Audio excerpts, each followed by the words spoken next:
Yes, a conduit has to be supported within 3 feet of all sides of a fitting, including T's and LB.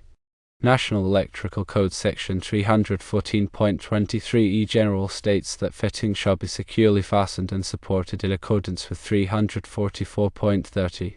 National Electrical Code Section 344.30 Conduit Supports, Paragraph A, General, says that conduit shall be securely fastened in place and supported in accordance with this section. Support shall be provided to prevent damage to the conduit and shall be as close as practicable to the point of connection to the enclosures of fittings. A key phrase is support shall be provided to prevent damage to the conduit. This means that conduits must be supported in a way that prevents them from sagging or moving, which could damage the conduit or the fittings they are connected to. In the case of a T or an LB, the conduit on all sides of the fitting must be supported to prevent it from sagging or moving. This is because the weight of the conduit and the wires it contains can cause the conduit to sag or move, which could damage the fitting or the wires. For a conduit body with multiple conduits terminating at the body, each conduit must be supported within 3 feet of the conduit body, no matter how many sides of the conduit body the conduit is on. This is because each conduit needs to be supported to prevent it from sagging or moving, which could damage the conduit body or the wires.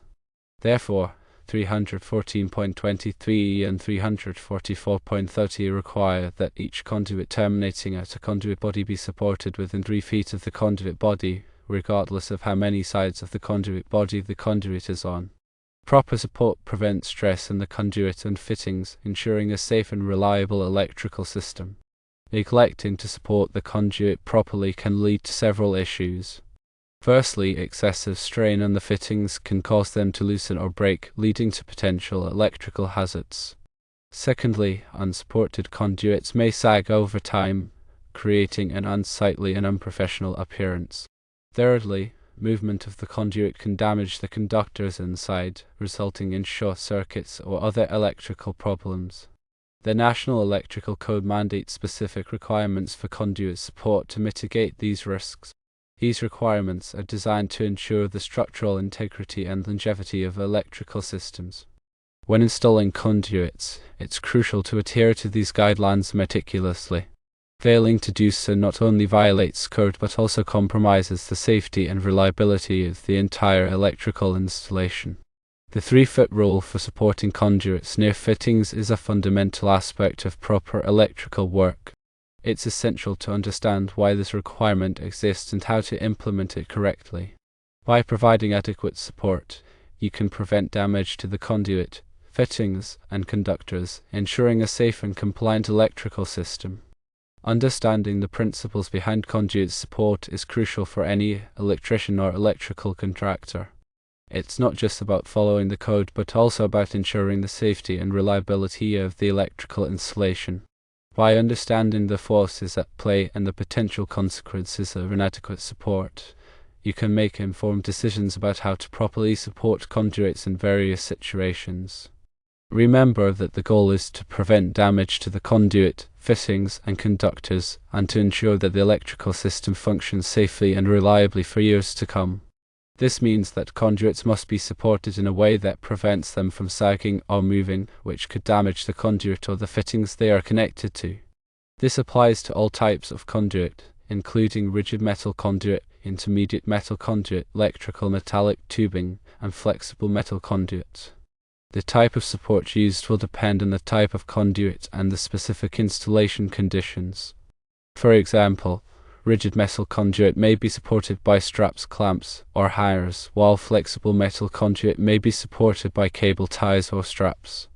In addition to the 3-foot rule for supporting conduits near fittings, the National Electrical Code also specifies maximum spacing requirements for conduit supports along straight runs. These requirements vary depending on the type of conduit and the size of the conduit.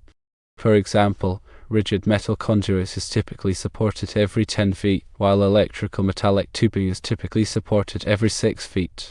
It's important to consult the National Electrical Code for the specific support requirements for the type and size of conduit being used.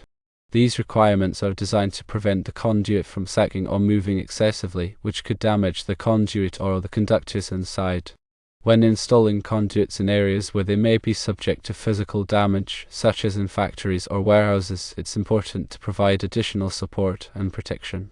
This may include using heavier-duty conduit supports or installing the conduit in a protected location. The National Electrical Code also specifies requirements for supporting conduits that are installed in wet locations or corrosive environments. These requirements are designed to prevent corrosion of the conduit and supports, which could lead to premature failure.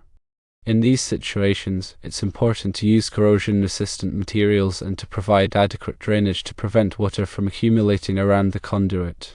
Proper conduit support is an essential aspect of electrical installations. By following the requirements of the National Electrical Code and using good workmanship practices, you can ensure that conduits are properly supported, preventing damage to the conduit, fittings, and conductors, and ensuring a safe and reliable electrical system. Ignoring these requirements can lead to serious consequences, including electrical hazards and costly repairs. Therefore, it's crucial to take the time to properly support conduits and to ensure that the installation meets all applicable codes and standards. Remember, safety should always be the top priority when working with electricity. By following the guidelines outlined in the National Electrical Code and using good workmanship practices, you can minimize the risk of electrical hazards and ensure a safe and reliable electrical system. In summary, the 3-foot rule for supporting conduits near fittings is a critical aspect of proper electrical installations. It's essential to understand why this requirement exists and how to implement it correctly. By providing adequate support, you can prevent damage to the conduit, fittings, and conductors, ensuring a safe and compliant electrical system. Always consult the National Electrical Code for the specific support requirements for the type and size of conduit being used, and remember that safety should always be the top priority when working with electricity. Consider the weight of the conduit and its contents when determining the appropriate support method. Heavier conduits, or those carrying numerous conductors, will require more robust support systems. Ensure that the supports are securely fastened to the building structure or other suitable mounting surfaces. Loose or improperly installed supports can fail, compromising the integrity of the conduit system. When using straps or clamps to support conduits, make sure they are properly sized for the conduit being used. Over-tightening the straps can damage the conduit, while under-tightening can allow the conduit to move. Inspect conduit supports regularly to ensure they are in good condition and properly secured. Replace any damaged or corroded supports promptly to maintain the integrity of the conduit system. When installing conduits in areas subject to vibration, such as near machinery or equipment, use vibration dampening supports to minimize stress on the conduit and fittings. Consider using flexible conduit connectors or expansion fittings in long conduit runs to accommodate thermal expansion and contraction. This can prevent stress on the conduit and fittings caused by temperature changes. When installing conduits in concealed locations, such as within walls or ceilings, ensure that the supports are accessible for inspection and maintenance. Provide access panels or other means of access as needed. When running conduits through fire-rated walls or floors, use fire-stopping materials to maintain the integrity of the fire barrier. This will prevent the spread of fire and smoke in the event of a fire. When installing conduits in hazardous locations, such as areas containing flammable gases or vapors, use explosion-proof fittings and supports to prevent ignition of the hazardous atmosphere. Consult the National Electrical Code for specific requirements for hazardous locations.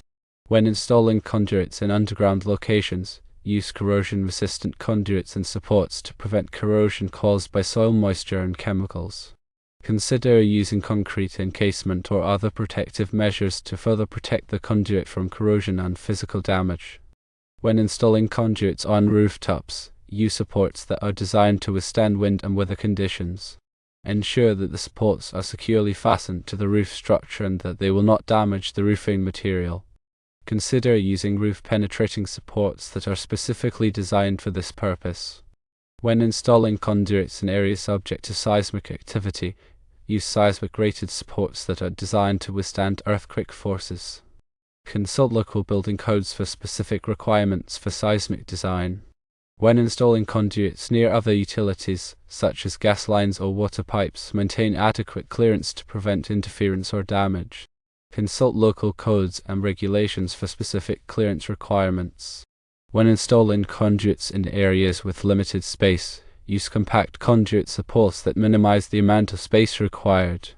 Consider using multi-tier supports or other space-saving solutions. When installing conduits in areas with aesthetic concerns, use supports that are visually appealing and blend in with the surrounding environment. Consider using concealed supports or painting the supports to match the background.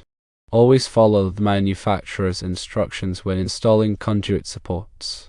This will ensure that the supports are installed correctly and will perform as intended.